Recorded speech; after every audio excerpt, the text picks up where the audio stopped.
আসসালামু আলাইকুম।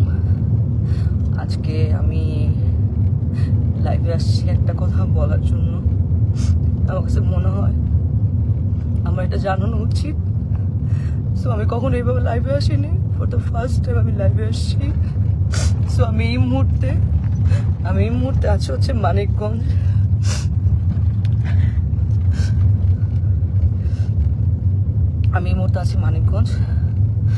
মানিকগঞ্জ ডিরেক্টর রাফাত মজুমদার রিঙ্কু ভাইয়ের একটা কাজে আসছি ফিকশনে।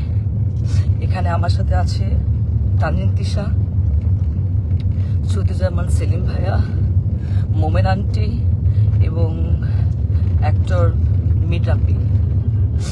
তো আমি জানি না আসলে গতকালকে আমার প্রথম সিন এবং গতকালকে আমি মানিকগঞ্জ আসি।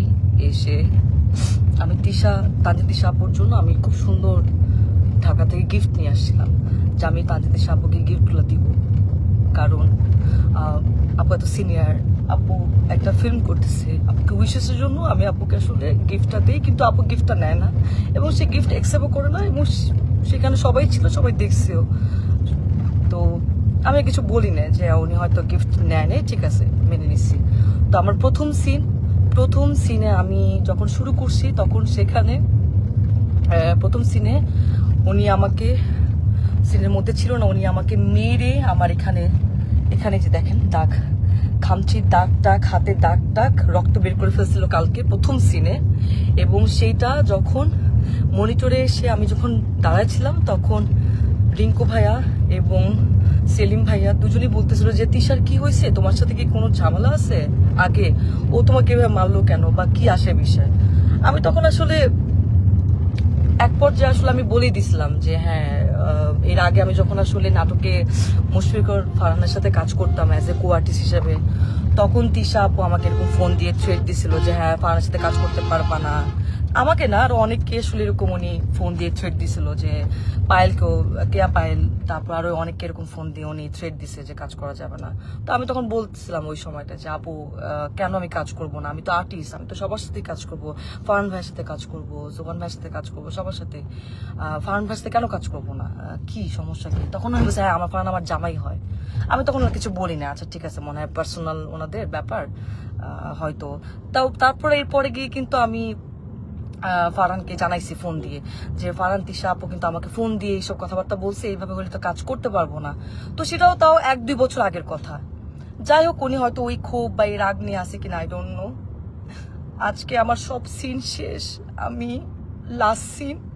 তো ওই সিনের মধ্যে লেখা ছিল যে আমি গিয়ে তিশাপুকে, সিনের মধ্যে লেখা যে আমি গিয়ে তিশাপুকে চট দিব এবং চট দেওয়ার পর উনি ওইখান থেকে চলে যাবে, এটা সিনের মধ্যে লেখা।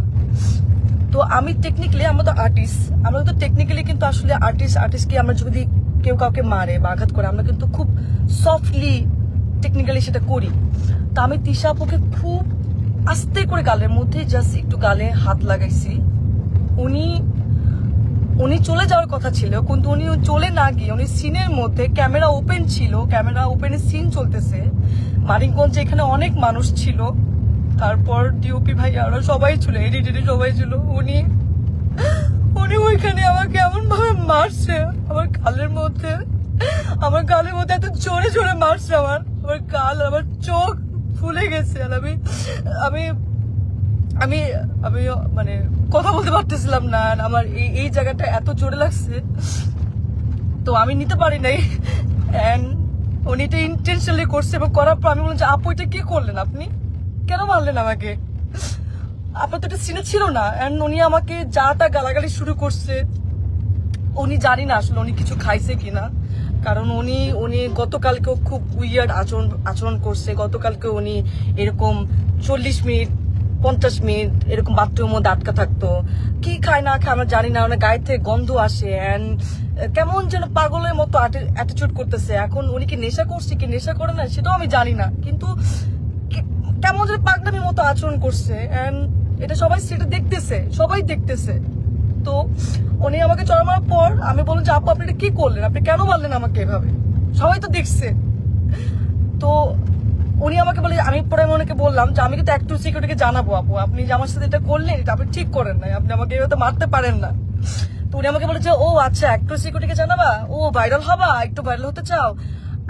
আমি ওনার কথা শুনে অবাক হলাম যে একজন সিনিয়র আর্টিস্ট কিভাবে এই কথাগুলা বলে। অ্যান্ড উনি এত বছর ধরে কাজ করছে ইন্ডাস্ট্রিতে, উনি আরো আমাকে গাইড করবে, উনি আমাকে আরো হচ্ছে হেল্প করবে, কিন্তু উনি যদি উল্টা আমাকে এইভাবে নেগলেক্ট করে কথা বলে, তাহলে আমি আর্টিস্ট হয়ে আমি কিভাবে ওনার সাথে কাজ করব, কিভাবে করব বলেন। এন্ড ওইখানে সবাই আমাকে মানাতে আসছে, সবাই দেখতেছে যে উনি আমার সাথে কারো ব্যবহার করতেছে, আপনারা আমাকে কি মানাবেন? তো আর্টিস্ট হয়ে তো আর্টিস্টের কাছ থেকে এটা তো আমরা একসেপ্ট করতে পারি না। আমাকে এমন ভাবে মারছে, আমার এক পাশে কারের তুলো কোথায় পড়ে গেছে, আমার কোনো কিছু খেয়াল নাই।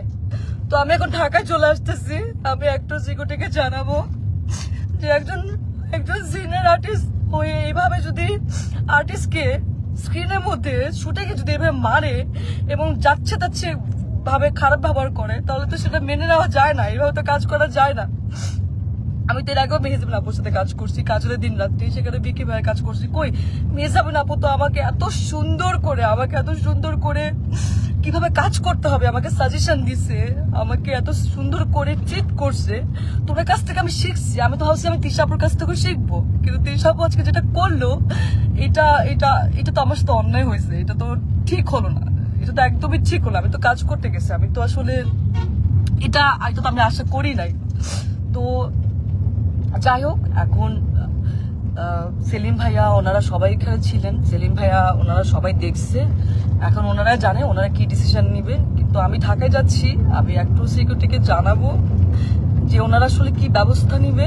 এবং আজকে যদি এরকম একজন আর্টিস্টের সাথে কাজ করে, মানে আমার যদি এই অবস্থা হয়, তাহলে যারা কাজ করছে প্রিভিয়াস বা তারাই বা কি ফেস করছে।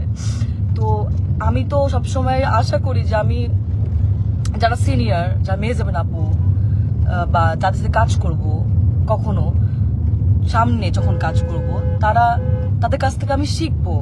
কিন্তু তানজিন তিশা আজকে উনি যেটা করলো আমার সাথে, আমি এত নাইসলি ওনাকে গিফট দেওয়ার চেষ্টা করলাম, সেটাও তো নিল না, উল্টা আমাকে মারলো শুটিং সেটে।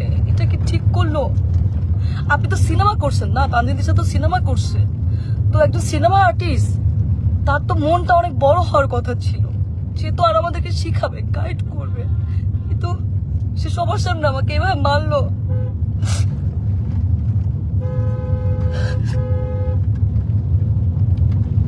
যাই হোক, আমি ঢাকায় যাচ্ছি,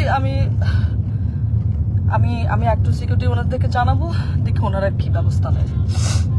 আদারল্যান্ড 24 মাতৃভূমি বিশ্ব সংবাদ 24 ঘন্টা।